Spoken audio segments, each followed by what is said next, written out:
ये कहानी ममता की है। बचपन से ही घर में ये एहसास दिलाकर पाला गया कि औरतों को बोलने का हक नहीं है। अरे ममता, जरा जल्दी जल्दी हाथ चलाओ। रोज ऑफिस में देर पहुंचता हूँ तुम्हारे कारण। लेकिन आपका सारा खाना पैक और तैयार भी है। अरे जबान जितनी चलाती हो उतना अगर हाथ चलाती ना तो शायद घर को अच्छे से मैनेज कर पाती। क्या मतलब है? क्या नहीं मिला आपको? मोजे मोजे कौन देगा? ममता भागकर पति को मोजे देती है। वो हर किसी का ख्याल रखती, लेकिन उसके घर में रोज का रोना लगा रहता।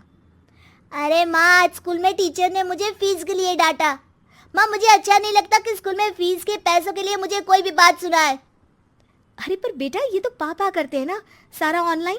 मुझे तो इसकी जानकारी भी नहीं है। हाँ हाँ, बना लो बच्चों के सामने मुझे बुरा। अरे करता तो मैं ही हूँ, माना, लेकिन मुझे कोई सपना थोड़ी ना आएगा कि बच्चों की फीस जमा करनी है। अरे बताओगी तो तुम ही ना। ममता की अब ये आदत में शुमार हो चुका था। वो हमेशा हर बात के लिए खुद को ही दोषी मानती। एक दिन वो पड़ोस की दोस्त से कहती है, समझ नहीं आता यार, मैं इतनी डम कैसे हो सकती हूँ। बात तो सही भी है ना। अब पति बेचारा नौकरी करे, पैसे कमाए, या फिर ये देखे कि बच्चों की फीस का वक्त है। क्या करूँ यार। पता नहीं, मेरे पति तो सारा काम खुद ही करते हैं।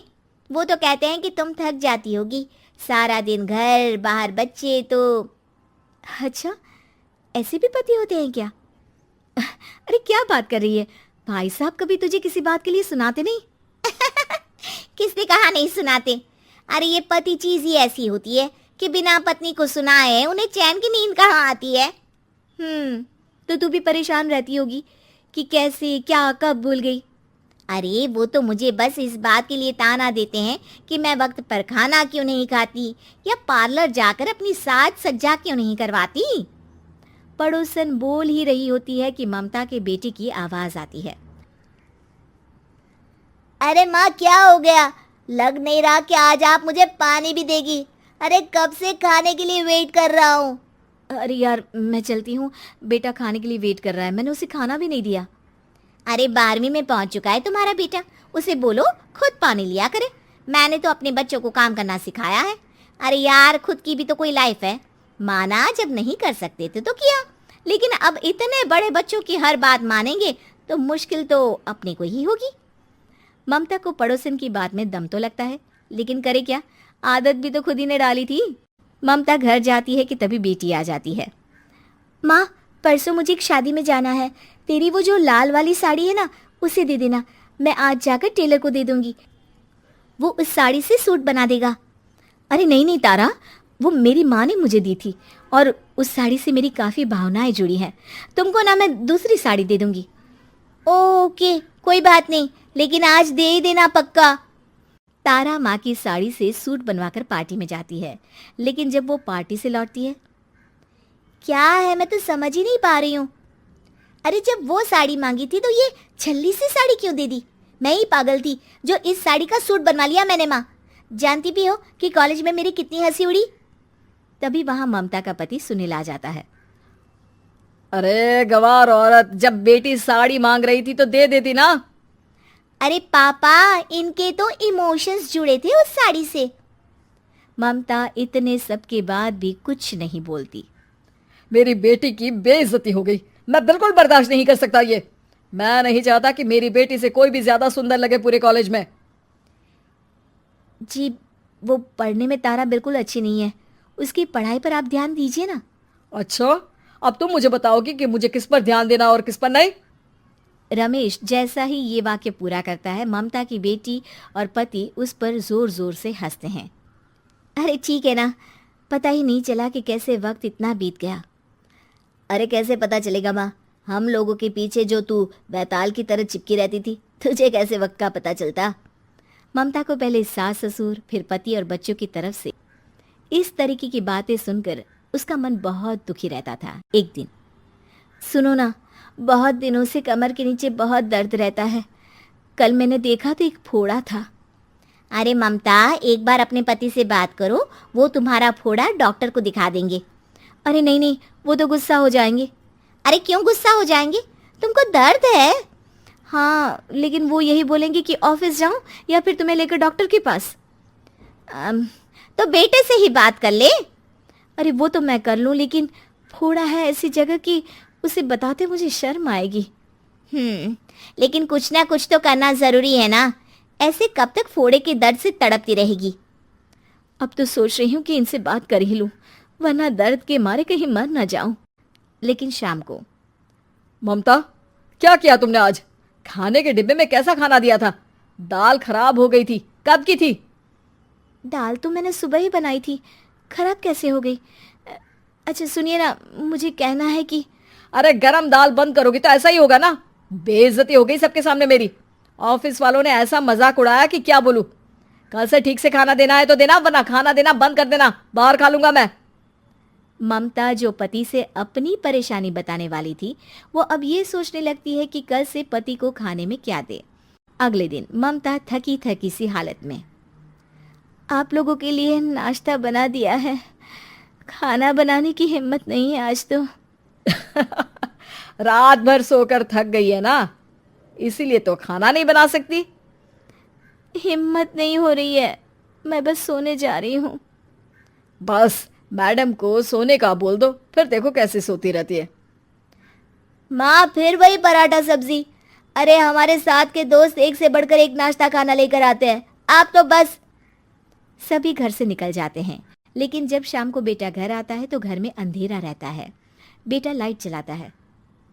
क्या माँ, तुम्हारा भी जवाब नहीं है बिजली का बिल बचाने के लिए? वो बोल ही रहा होता है कि सामने माँ जमीन पर लेटी मिलती है। वो उसके पास जाता है। अरे माँ, क्या हो गया माँ? तभी वहां पड़ोसन आती है। अरे बेटा, तुम्हारी माँ के पैर के पास एक फोड़ा है, जिसके कारण ये लगातार कमजोर होती जा रही थी। मैंने उसे पहले ही कहा था कि घर में बता दो, लेकिन तुम्हारी माँ किसी को तंग करना नहीं चाहती थी। तभी वहां डॉक्टर आ जाता है। अरे इनके ऑर्गन में दिक्कत है, कोई बात है जो इनके मन में खटक रही है। अरे नहीं नहीं, इसके मन में कोई बात नहीं है, कोई काम है नहीं ना इसके पास, सारा दिन बस घर में ही रहती है। देखिए मैं तो ये नहीं जानता, लेकिन हाँ इनके मन में हमेशा कोई बात रह जाती होगी, इसीलिए उनकी ये हालत है। अगर आप समय से नहीं ले आते तो हो सकता था कि।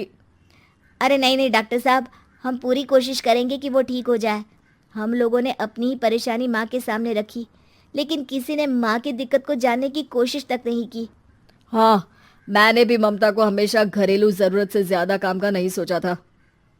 ममता को होश आता है और वो खुद को अपने बेडरूम में देखती है। वो उठने की कोशिश करती है कि माँ, अब आप नहीं उठेंगी, हम लोग है ना, हम लोग आपको पूरी तरह से खुश रखने की कोशिश करेंगे। अरे विनोद, तूने हलवाई को सारा सामान तो दे दिया है ना। अक्षय की शादी में कोई कमी नहीं रहनी चाहिए, आखिर सबसे छोटा भाई है तुम सबका। हाँ माँ, आप चिंता मत करो, मैं पूरा ध्यान रखूंगा। मंगल बेटा, तूने तो कहा था कि फूल का ऑर्डर दे दिया है, यहाँ तो फूल पहुँचे ही नहीं। अब क्या बहू की विदाई के बाद फूल आएंगे? माँ, मैंने अभी बात की है फूल वाले से, वो रास्ते में ही है। आप किशोर भैया से क्यों नहीं कहती कुछ करने को? किशोर पहले ही मेरे बताए काम कर रहा है। पास के सभी रिश्तेदारों और मोहल्ले वालों को कार्ड वही तो देकर आया था। रिसेप्शन के लिए हॉल भी उसी ने बुक किया था। टेंट कुर्सी वालों को भी तो वही देख रहा है।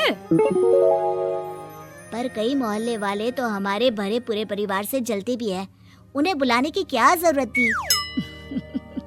बेटा, शादी ब्याह में तो बुलाना ही पड़ता है, नहीं तो लोग क्या कहेंगे। दादी दादी देखो ना, हलवाई अंकल हमें लड्डू नहीं दे रहे, आप इनको डांटो ना। अरे चैन सुख दे देना बच्चों को लड्डू, क्यों तंग कर रहा है इन्हें?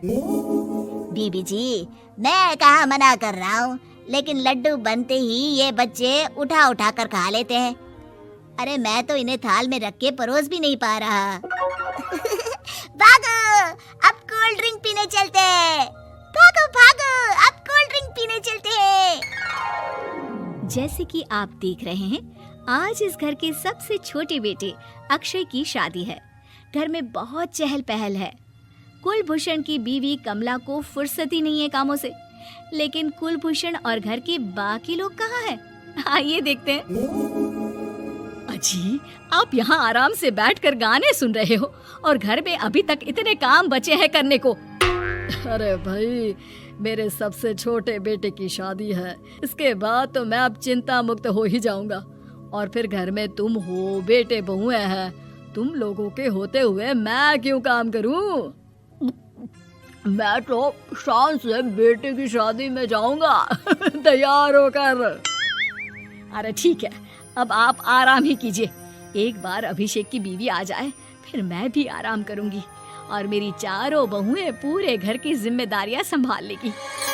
इतना कहकर कमला वापस अपने काम में लग जाती है। बेटा भी, तू अब तक तैयार नहीं हुआ? किससे बात कर रहा है फोन पर? तैयार कैसे हूँ? सैलून जाने से तो आपने मना किया है क्योंकि मुझे हल्दी लग चुकी है। भाभीियों को देखो, सुबह से पार्लर में है। अक्षय की शादी हो जाती है और नंदिता बहू बनकर घर आ जाती है, लेकिन इस घर की खुशियों को मानो किसी की नजर लग गई थी। नंदिता के आने के बाद आए दिन घर की शांति भंग होती रहती। अपने माँ बाप की इकलौती बेटी को इतने बड़े परिवार की जिम्मेदारियां कहाँ संभालनी थी। अभी देखो ना, मेरे हाथों की मेहंदी भी अभी नहीं उतरी है और तुम्हारी मम्मी ने मुझे घर के कामों में लगा दिया। मैंने सोचा था कि घर की सबसे छोटी बहू होने के कारण मुझे सब पलकों पर बिठा के रखेंगे, पर यहाँ तो पलक झपकने की भी फुर्सत नहीं मिलती। देखो नंदू, शादी के पहले ही मेरे घर वालों ने तुम्हें और तुम्हारे पेरेंट्स को बता दिया था कि मैं जॉइंट फैमिली में रहता हूँ, तो फिर अब ये शिकायत क्यों? और फिर तुमसे पहले मेरी भाभी भी तो आई थी शादी करके, उन्होंने तो कभी कुछ नहीं कहा। नंदिता तब तो चुप हो जाती है, लेकिन ऐसा बहुत दिनों तक नहीं चलता। अरे नंदिता, माँ बाबूजी की दवाई का टाइम हो गया है, उन्हें दवाई दे आओ और उसके बाद सबके लिए नाश्ता बना देना। पर भाभी, मैं तो अभी अपना फेवरेट सीरियल देख रही हूँ, प्लीज मेरी जगह आप कर लो ना ये काम।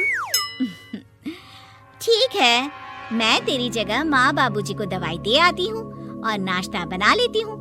तू मेरी जगह पूरे घर की डस्टिंग करके 5 बच्चों को स्कूल के लिए तैयार करके भेज देना और दोपहर का खाना बनाने के बाद कपड़े धोकर सुखा देना।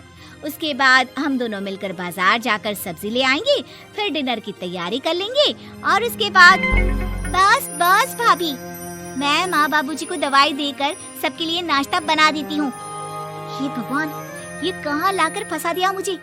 मेरे घर में तो गिनती की 8 रोटियां और 2 सब्जी बनती थी और नाश्ता निपट जाता था। यहाँ तो रोटियों का ढेर और सब्जियां बड़े बड़े पतीलों में बनानी पड़ती है। नाश्ता बनते बनते लंच का टाइम हो जाता है और लंच बनते बनते डिनर का।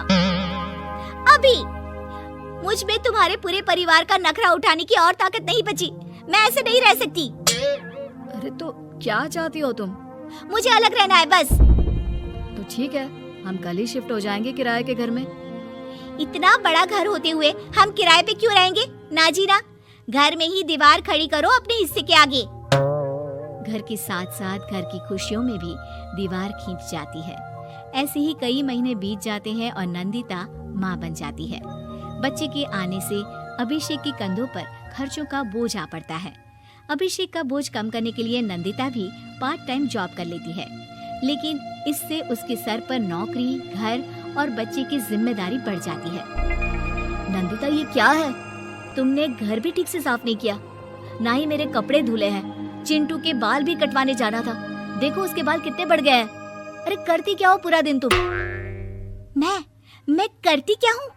तुम्हारा नाश्ता और लंच बनाने के बाद चिंटू को डे केयर सेंटर पर छोड़ कर आती हूँ, फिर खुद ऑफिस जाती हूँ। पूरा दिन काम करके आने के बाद बिना आराम किए बाजार से सब्जियाँ लेकर आती हूँ, घर आकर खाना बनाती हूँ, चिंटू को देखती हूँ और क्या करूँ मैं? तो किसने कहा था अपने सर पर इतने काम लेने को? मत जाओ ऑफिस। ऑफिस जाए बिना घर के खर्चे कहाँ से पूरे होंगे? चिंटू की डे केयर का खर्च, उसके लिए बेबी फूड का खर्च, प्रेस वाले का खर्च, ये सब तुम्हारी सैलरी से होता नहीं है। अगर परिवार से अलग नहीं होती तो इतनी मुसीबतें नहीं उठानी पड़ती तुम्हें परिवार के साथ मिलकर काम करने में दिक्कत थी, लेकिन काम तो अब भी बहुत है तुम्हारे सर पर। चिंटू को भी डे केयर भेजने की जरूरत नहीं पड़ती, उसको गोद में खिलाने के लिए दादा दादी और घर के सभी बड़े होते, उसके साथ खेलने के लिए उसके भाई बहन भी होते। मेरे तीनों बड़े भाइयों के बच्चे भी बड़े हुए हैं, लेकिन बिना महंगा बेबी फूड खाए, क्योंकि मेरी माँ और भाभी आप बहुत अच्छे से जानती है कि बच्चे को क्या खिलाना चाहिए। बिजली के बिल जैसे खर्चे भी सब मिलकर बांट लेते थे। लेकिन तुम्हें तो सबसे अलग रहने में ही मजा आता है, तो अब शिकायत क्यों करती हो? बस करो अभिषेक, बस करो। मैं मानती हूँ कि मैं गलत थी। मेरे एक गलत फैसले ने हमें बिल्कुल अकेला कर दिया है सबसे। एक घर में होते हुए भी हम बाकी परिवार से अजनबियों की तरह रह रहे हैं। अभिषेक और नंदिता की सारी बातें घर के बाकी लोगों को सुनाई दे रही थी। तभी कमला बोल पड़ती है, अरे नंदिता बहू, किसने कहा कि तुम अकेले हो? तुम्हारा इतना भरा पूरा परिवार है ना तुम्हारे साथ। हम तो बस ये चाहते थे कि तुम अपनी गलती समझ जाओ। अगर हम तुम्हें समझाते तो शायद तुम ना समझती, लेकिन अपनी गलती का एहसास तुम्हें खुद हो गया है। तो अब तुम समझ चुकी हो परिवार में एक साथ रहने का मोल क्या होता है। मम्मी जी मुझे माफ कर दीजिए, अब ऐसा दोबारा कभी नहीं होगा।